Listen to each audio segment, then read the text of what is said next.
পাল্টাপাল্টি হামলায় ভয়াবহ মধ্যপ্রাচ্যের পরিস্থিতি। উত্তেজনার মধ্যে ইরানের দিকে অগ্রসর হচ্ছে মার্কিন ডুমসডে বিমান। বাড়ছে পারমাণবিক যুদ্ধের শঙ্কা। গুগল, আমাজন সহ শীর্ষ মার্কিন প্রযুক্তি প্রতিষ্ঠানে হামলা চালাবে তেহরান। নতুন লক্ষ্যবস্তুর তালিকা প্রকাশ করল আইআরজিসি। নেওয়া হচ্ছে রণপ্রস্তুতি। ইসরায়েলের সবচেয়ে তীব্র ও শক্তিশালী অভিযানের ঘোষণা ইসলামী বিপ্লবী গার্ডের।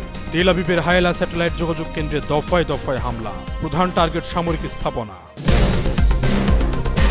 মধ্যপ্রাচ্যের শান্তি নষ্ট করছে ইসরায়েল যুক্তরাষ্ট্র।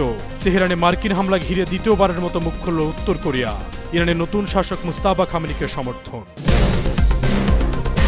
ট্রাম্পের হুঁশিয়ারিকে বৃদ্ধাঙ্গুলি দেখিয়ে তেহরানে লাখো মানুষের ঢল। নিহত সেনা সদস্যদের কফিনের পাশে ইরানিদের আহাজারি। প্রতিশোধের নেশায় মরিয়া পুরো জাতি।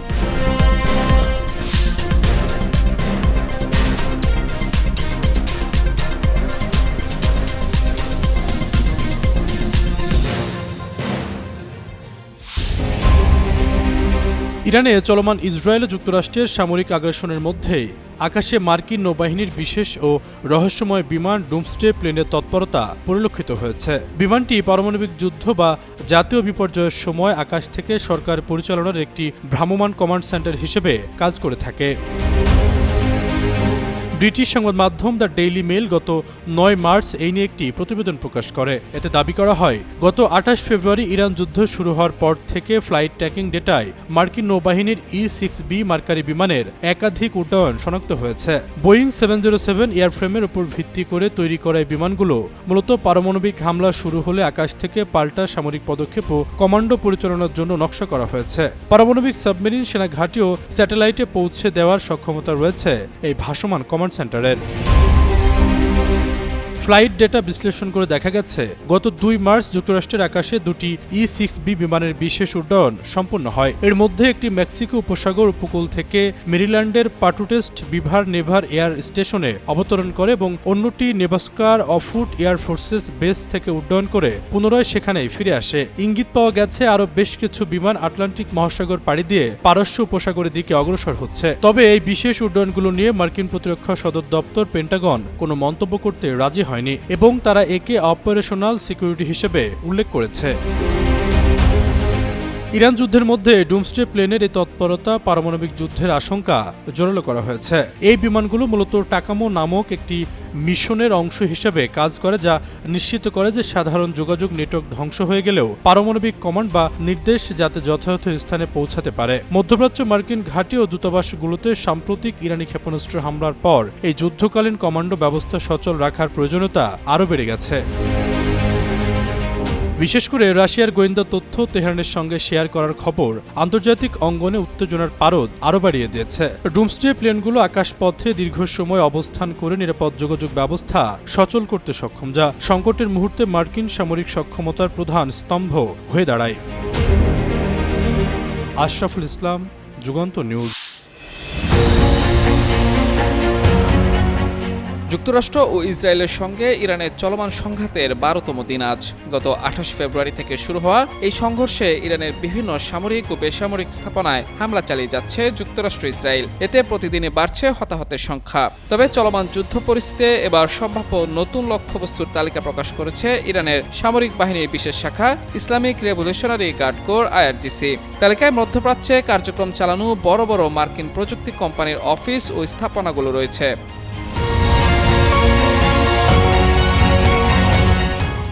বুধবার সংবাদ মাধ্যম তাসনিম নিউজ এজেন্সি ইরানের নতুন লক্ষ্যবস্তু শিরোনামে এই তালিকা প্রকাশ করে। এতে মধ্যপ্রাচ্যে থাকা বিভিন্ন আঞ্চলিক office, cloud office, data centre এবং ডেভেলপমেন্ট সেন্টারকে সম্ভাব্য লক্ষ্য হিসেবে উল্লেখ করা হয়েছে।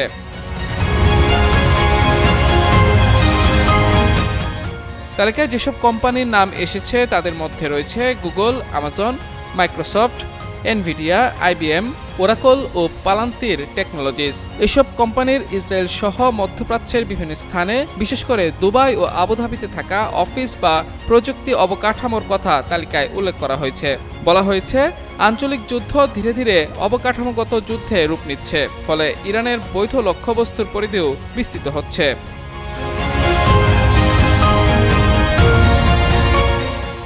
এর আগে গত সপ্তাহে বাহরাইনে অবস্থিত একটি আমাজন ডাটা সেন্টারে ড্রোন হামলা চালায় আইআরজিসি। এছাড়া সংযুক্ত আরব আমিরাতে আমাজনের 2টি স্থাপনাকেও ইরানি ড্রোনের লক্ষ্যবস্তু করা হয়। এদিকে ইরান দাবি করেছে যুদ্ধ শুরুর পর গত 11 দিনে যুক্তরাষ্ট্র ও ইসরায়েল প্রায় 10,000 বেসামরিক স্থাপনায় বোমা হামলা চালিয়েছে।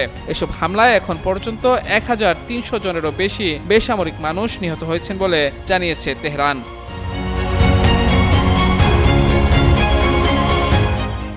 জবাবে ইরানও পাল্টা হামলা চালিয়ে যাচ্ছে। একই সময়ে উপসাগরীয় কয়েকটি দেশ জানিয়েছে সাম্প্রতিক ঘণ্টাগুলোতে তারা একাধিক ক্ষেপণাস্ত্র ও ড্রোন প্রতিহত করেছে। এই দেশগুলোর মধ্যে রয়েছে কুয়েত, কাতার, সৌদি আরব ও সংযুক্ত আরব আমিরাত। মাহমুদুর রহমান, যুগান্তর নিউজ।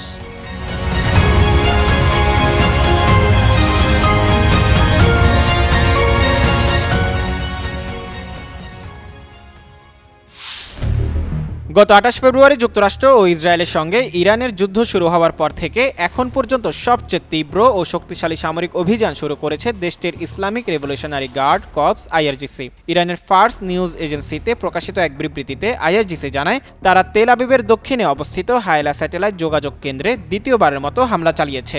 এছাড়া বীর ইয়াকুব, পশ্চিম জেরুজালেম ও হাইফার বিভিন্ন সামরিক স্থাপনাকেও লক্ষ্যবস্তু করা হয়েছে। বিবৃতিতে বলা হয়েছে ইরাকের ইরবিলে অবস্থিত মার্কিন ঘাঁটি এবং বাহরাইনের মানামায় যুক্তরাষ্ট্রের ৫ম নৌবহরের সদর দপ্তরেও ইসলামিক প্রজাতন্ত্রের সশস্ত্র বাহিনী ব্যাপক হামলা চালিয়েছে। ইরানের নতুন সর্বোচ্চ নেতা আয়াতুল্লাহ মোস্তফা খামেনি দায়িত্ব নেওয়ার পর হামলার গতি বাড়িয়েছে তেহরান। ব্যবহার করছে আগের চেয়ে ভয়ঙ্কর ও বিধ্বংসী ক্ষেপণাস্ত্র। দফায় দফায় প্রতিশোধমূলক হামলা চালিয়ে যাচ্ছে গণহত্যাকারী ইসরায়েলে। হামলায় ইরান তাদের ব্যালিস্টিক ক্ষেপণাস্ত্রের প্রায় অর্ধেক শতাংশই গুচ্ছ বোমা বা ক্লাস্টার বোমা ওয়ারহেড ব্যবহার করেছে বলে দাবি করেছে ইসরায়েলি প্রতিরক্ষা বাহিনী। ইরানে ইসরায়েল যুক্তরাষ্ট্রে হামলা ইস্যু যেন দুভাগে বিভক্ত বিশ্ব।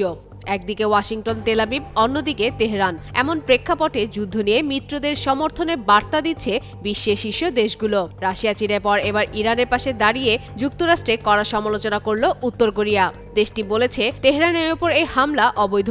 এছাড়া নতুন সুপ্রিম লিডার হিসেবে মোস্তফা খামেনিকে নির্বাচন করাকে ইরানিদের পছন্দ হিসেবে অভিহিত করেছে উত্তর কোরিয়া। বুধবার উত্তর কোরিয়ার পররাষ্ট্র মন্ত্রণালয়ের এক মুখপাত্র এসব কথা বলেন। তিনি বলেন তারা ইরানের হামলার কঠোর নিন্দা জানান। ইসরায়েল ও যুক্তরাষ্ট্র মধ্যপ্রাচ্যের শান্তি স্থিতিশীলতা নষ্ট করছে।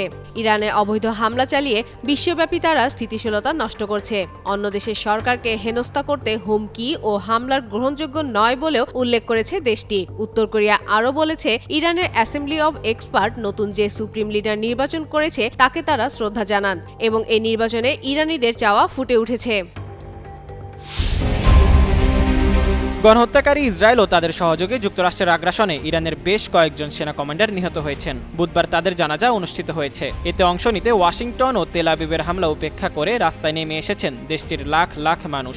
শহরের চারদিকে কান্নার রোল পড়ে গেছে। ইরানিরা সদ্য নিহত সর্বোচ্চ নেতা আয়াতুল্লাহ আলী খামেনি ও বর্তমান সর্বোচ্চ নেতা আয়াতুল্লাহ মোস্তফা খামেনির ছবি হাতে নিয়ে দখলদার ইসরায়েল ও মার্কিন আগ্রাসনের বিরুদ্ধে নানা স্লোগান দেন। তেহরানে এ জানাজা অনুষ্ঠিত হয় বলে ইরানের সশস্ত্র বাহিনীর জেনারেল স্টাফ ঘোষণা করেছে। নিহতের তালিকায় ইরানের সামরিক ও নিরাপত্তা নেতৃত্বের শীর্ষ স্থানীয় কিছু নাম আছে। সশস্ত্র বাহিনীর জেনারেল স্টাফের অধীনে একটি সংস্থা এক বিবৃতিতে জানায় ওয়াশিংটন ও তেল আবিবের চাপিয়ে দেওয়া যুদ্ধে সশস্ত্র বাহিনীর উচ্চপদস্থ কমান্ডার সহ একদল শহীদের লাশ বুধবার বিকেলে ইনকলাব বিপ্লব চত্বর থেকে মেহরাজ ই সোহাদার শহীদ মাজারের দিকে নিয়ে যাওয়া হয়। যে কমান্ডারদের জানাজা অনুষ্ঠিত হয় তারা হলেন আব্দুল রহিম মুসাভি, সশস্ত্র বাহিনীর জেনারেল স্টাফের প্রধান, মোহাম্মদ পাকপুর, আইআরজিসির প্রধান, আলী শামখানি, প্রতিরক্ষা কাউন্সিলের সচিব, আজিজ নাসির জাদে প্রতিরক্ষা মন্ত্রী, মোহাম্মদ সিরাজি সর্বোচ্চ নেতার সামরিক দপ্তরের প্রধান।